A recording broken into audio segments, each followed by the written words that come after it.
ओम शिव श्री हरि विष्णु ब्रह्म शंकर देवाय नमः। नमस्कार, मैं प्रकाशन।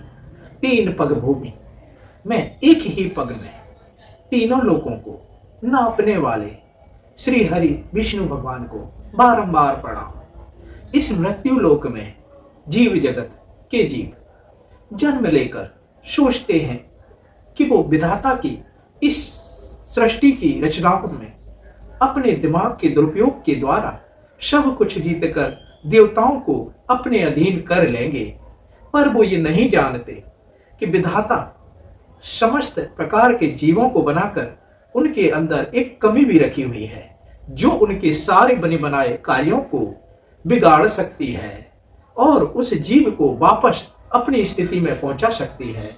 वो कितना भी बलशाली हो जाए, कितना भी दिमाग दौड़ाए, कितने भी षड्यंत्र रचे, सद्बुद्धि जब तक जीव के साथ होती है तब तक योग्यताओं की सीढ़ी पर वह चढ़ता रहता है। पर सद्बुद्धि जिस दिन दुरुपयोग के करने लगे तो जीव का विनाश निश्चित है।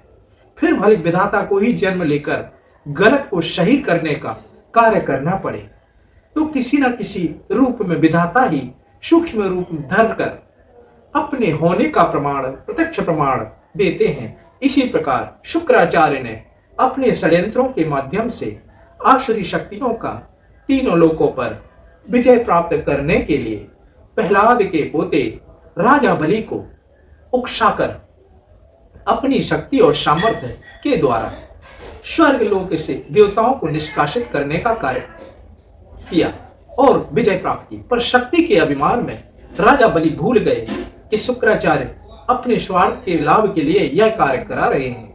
शुक्राचार्य के कहने पर राजा बलि ने अश्वमेध यज्ञ का आयोजन किया। तभी एक गरीब ब्राह्मण बालक का रूप रखकर भिक्षुक के रूप में आया, भिक्षाम देहि। तो राजा बलि ने, बहुत बड़े दानवीर भी थे, उठकर तुरंत खड़े हो गए और भिक्षुक बालक के पास आकर बोले, मांगो बालक, तुम्हें क्या चाहिए? तो ब्राह्मण बालक ये बोला, मुझे 3 पग भूमि दान में चाहिए। तो राजा बलि जोर से हंसे और शुक्राचार्य को बोला, गुरुदेव, भिक्षुक ब्राह्मण बालक इतने बड़े राजा से सिर्फ 3 पग भूमि मांग रहे हैं। तो शुक्राचार्य समझ गए कि ये कोई साधारण बालक नहीं है। उन्होंने राजा बलि को मना किया कि इस ब्राह्मण बालक को कुछ मत देना, पर राजा बलि ने गुरु की बात अनसुनी कर दी और भिक्षुक ब्राह्मण बालक को बोले कि मैंने ये भूमि दी आपको। तो ब्राह्मण बालक बोला, हमारा संकल्प तो ले लीजिए महाराज। तो राजा बलि बोले, हाँ ब्राह्मण देवता, संकल्प दे दीजिए।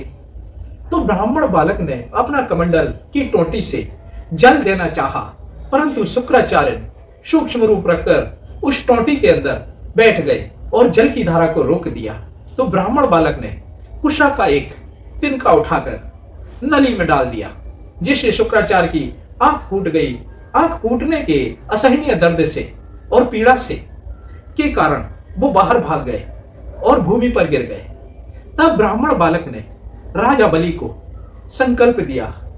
तब राजा बलि ने ब्राह्मण बालक को 3 पग भूमि ससम्मान दान में लेने को कहा। तो ब्राह्मण बालक ने अपना आकार बढ़ाना प्रारंभ किया और एक ही पग में पाताल लोग, पृथ्वी लोग और स्वर्ग लोग नाप लिए।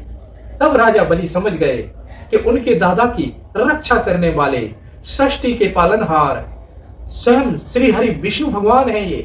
तब राजन बलि बोले, भगवान, आज मैं धन्य हो गया, मेरा रोम रोम पवित्र हो गया जो आप यहां पधारे। तब राजा बलि ने कहा कि भगवान, दूसरा पग नाप लीजिए। तो ब्राह्मण बालक ने दूसरा पग बढ़ाया और संपूर्ण ब्रह्मांड नाप लिए। सूर्य, चंद्र, आकाश, तारे, सब कुछ है। अब ब्राह्मण बालक के पास बोला कि राजन, मैंने 2 ही पग में सब कुछ नाप लिया, अब तीसरा पग कहां रखूं? तो राजा बलि ने कहा कि भगवान, जो आपका था वो आपने ले लिया, अब बस एक ही चीज रह गई है आपकी, मेरा ये शरीर। तो तीसरा पग आप मेरे शरीर पर रख दीजिए, सर पर रख दीजिए। मैं ये सब कुछ भूल गया था और अहंकार में अंधा हो गया था और मुझे पवित्र कीजिए। तब तीसरा पग भगवान विष्णु ने राजा बलि के शीश पर रख दिया और तथास्तु कहकर अमरता का वरदान दे दिया। और सृष्टि के अंत तक राजा बलि को पाताल लोक का राजा बना दिया। तब से आज तक पाताल लोक पर राजा बलि का शासन है और शांति है।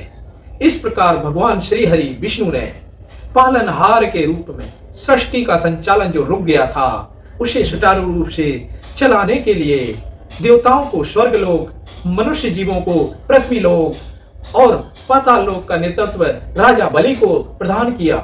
इस प्रकार सृष्टि का संचालन फिर से प्रारंभ हो गया और जीव जगत खुशहाल हो गया, प्रकृति समृद्ध हो गई।